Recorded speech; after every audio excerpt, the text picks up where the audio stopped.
Bonjour à tous. Dans la presse ce matin, la grande mobilisation des quotidiens autour d'un sujet, le contenu du projet de loi de finances pour l'exercice 2025 au Bénin. Plusieurs aspects présentés comme sociaux, soulignés par le Conseil des ministres d'hier et relayés ce matin par les publications. La une des journaux et la revue de presse vont y revenir et vous faire le point d'ici à là. Entre les deux, et si le temps nous le permettait, nous dirons deux mots au sujet des allègements accordés, notamment aux conditions des dialysés et liés aux frais de prise en charge de leurs soins. En fait, le sujet principal de nos discussions ce matin, c'est la mesure du gouvernement qui projette d'interdire l'importation des produits congelés et autres en fin de cette année. Deux invités passeront par ici. D'abord, celui qui va nous parler du profil du citoyen qu'il faut pour le développement réel du Bénin. Marcel Cochin parle de l'économie de l'être et du privilège qu'il faut accorder au bien-être de l'individu dans le processus de prise de décision pour le développement du Bénin. Nous allons monnayer tout cela tout à l'heure. Et puis Renaud Fiacre-Vlessis, juriste et expert, spécialiste des questions liées à la nationalité et à la patrie. Avec William Klika, ils vont parler de la nouvelle loi au Bénin qui octroie aux afro-descendants dans le besoin la nationalité béninoise. Bienvenue à tous.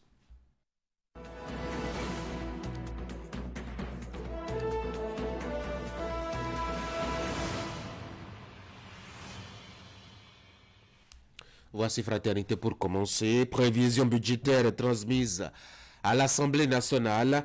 3 551,5 milliards de francs CFA pour 2025 et une hausse de 11%. Pas de nouvel impôt dans le projet de loi des finances. Exonération des droits et taxes de douane sur les intrants composant les kits de dialyse, début de soulagement pour les patients. Gilbert Zissou Rouanou, coordonnateur des ONC pour le plaidoyer de la prise en charge totale des dialysés au Bénin, ce n'est qu'un pas, selon ce qu'il a confié à Fraternité. 35e convention de la Jeune Chambre internationale du Bénin, la JCI Djougou Action annonce les couleurs de l'événement. Passons à matin libre. Ce matin, prise en charge des dialysés au Bénin. Patrice Talon, ça peut mieux faire.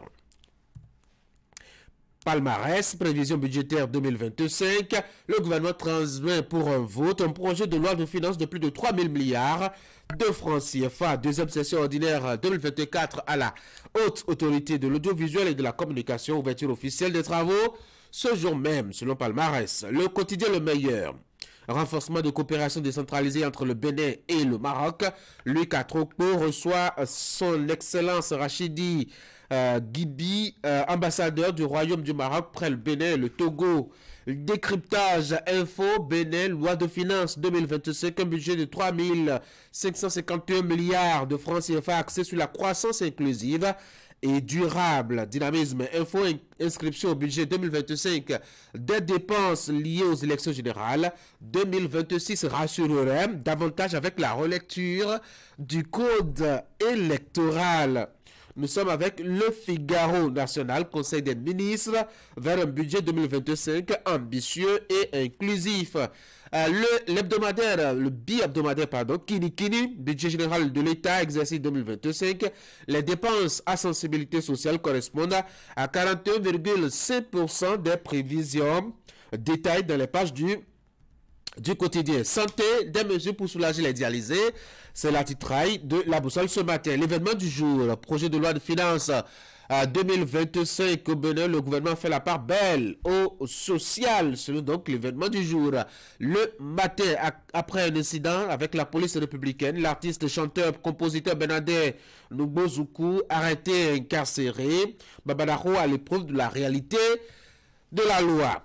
Le quotidien L'Observateur, Bénin, Conseil des ministres, projet de la loi des finances gestion 2025 transmis à l'Assemblée nationale. Nous sommes là avec le quotidien La Cloche, projet de loi de finances 2025, un budget prévisionnel en hausse de 11% par rapport à celui de l'exercice 2024.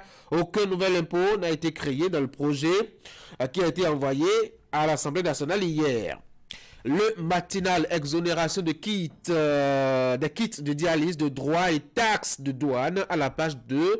La publication vous apporte ce détail que c'est une bouffée d'oxygène pour les dialysés. L'événement du jour, le même titre, ce matin, concernant toujours ce projet de loi de finances, un ambitieux budget 2025 transmis aux députés selon l'appréciation donc du journal.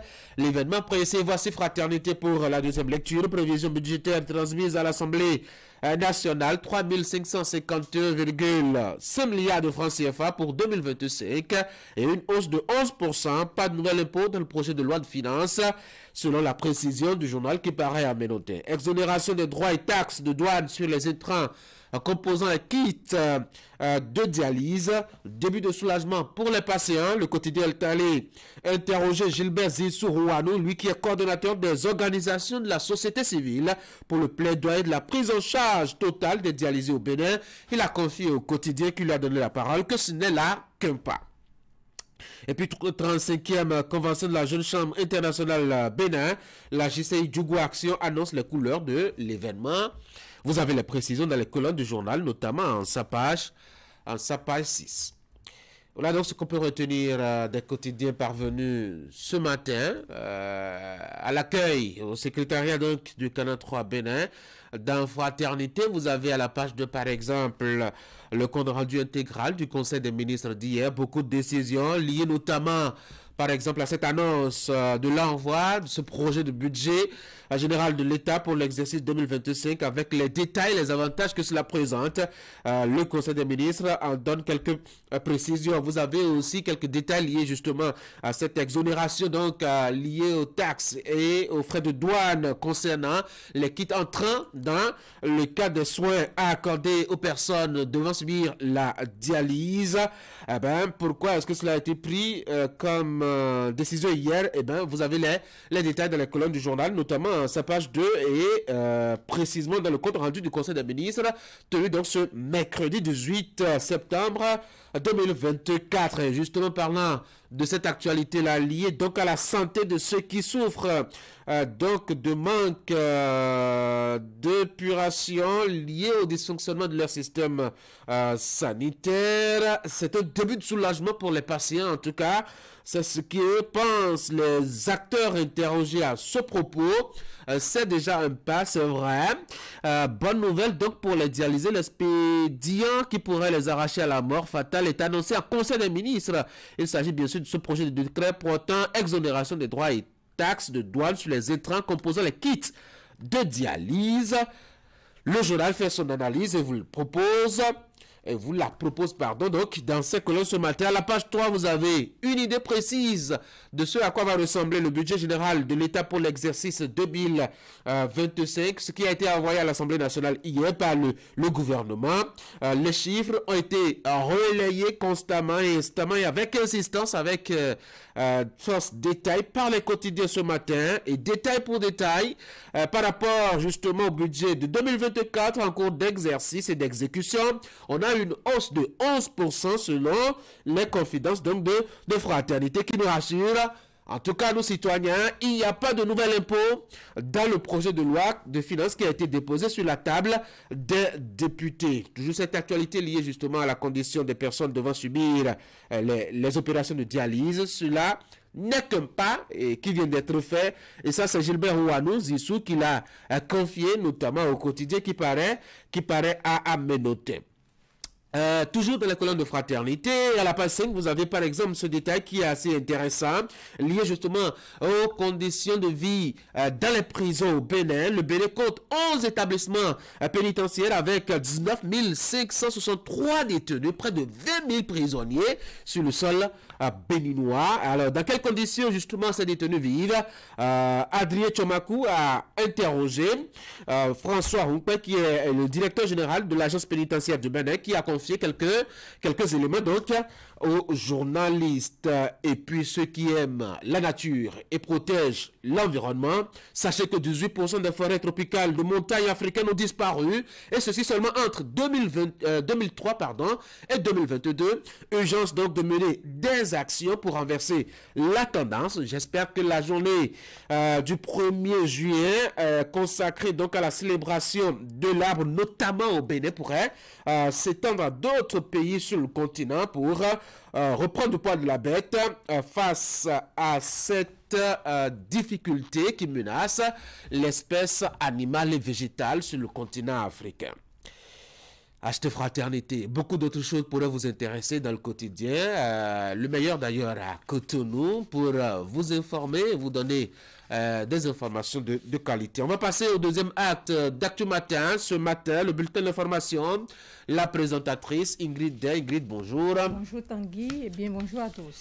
En 15 minutes, vous aurez à nous présenter le bulletin d'information. On aura à suivre, entre autres, cet élément sur le gouvernement béninois qui œuvre pour l'amélioration des conditions de vie et de travail des producteurs de noix de karité. Ces derniers ont été dotés de kits de ramassage de ce produit de rente. 13 coopérations villageoises ont été touchées par ce geste. La cérémonie s'est déroulée, la cérémonie de remise de ces kits, comme vous le voyez à l'image, s'est déroulée donc à Laté Diapol 3 à Natiteru. Alassane Arona va nous proposer quelques détails. À suivre aussi en détail les images de la célébration de l'édition 2024 de la Journée internationale de l'identité, portée par la direction de l'État civil en collaboration avec l'Agence nationale d'identification des personnes ANIP. Les festivités sont meublées de diverses activités. Plusieurs certificats FID ont été gratuitement délivrés aux citoyens à l'occasion. Voici le bulletin d'information.